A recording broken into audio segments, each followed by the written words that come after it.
And the issue, of course, is that Hurricane Harvey was what they're calling a 1,000-year flood. We normally base things on what's called a 100-year floodplain in the greater Houston area. And that means if you are purchasing a house in the 100-year floodplain, without fail, your mortgage company is going to require you to have flood insurance in addition to homeowners insurance. If you're on Galveston Island, you'll need to have a separate windstorm policy and a flood policy and a homeowner's policy. So it's a little bit even more complicated down on the island. But what happens with this situation is that about 2/3 of the houses that were flooded in Harvey did not have flood insurance because they were traditionally in areas that didn't flood. The mortgage companies didn't. Of course, a good handful of people are investors. They may own the houses for cash. They may not have a mortgage, so they're not subject to being required to have insurance for that purpose. So that certainly has an impact on this situation. Is if you didn't have it because you weren't required to, or again because your neighborhood has never flooded ever. And I have some dear friends in Bel Air, just had a recovery open house last Saturday night, and they had flood insurance. I'm not sure why, because their house had never flooded.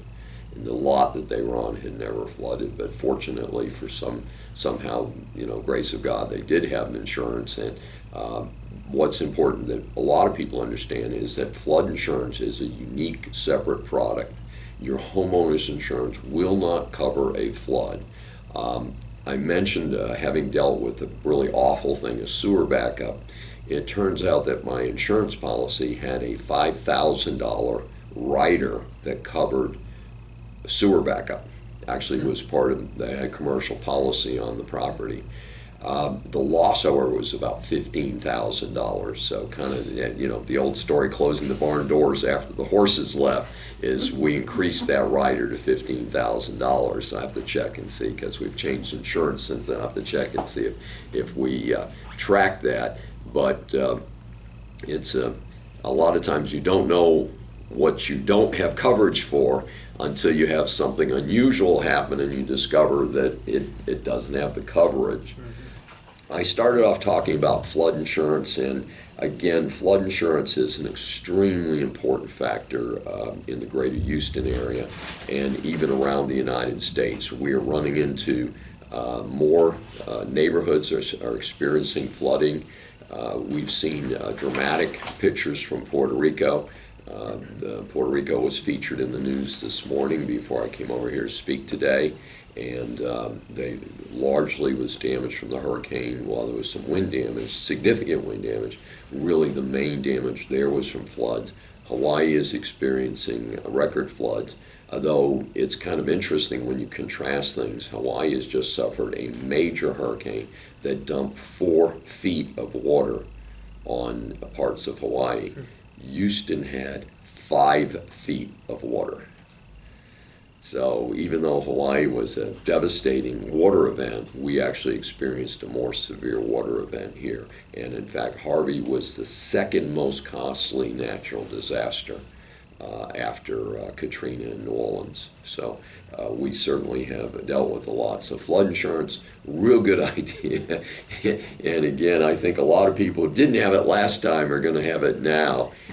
I think for real estate agents and investors, it's important to do your homework.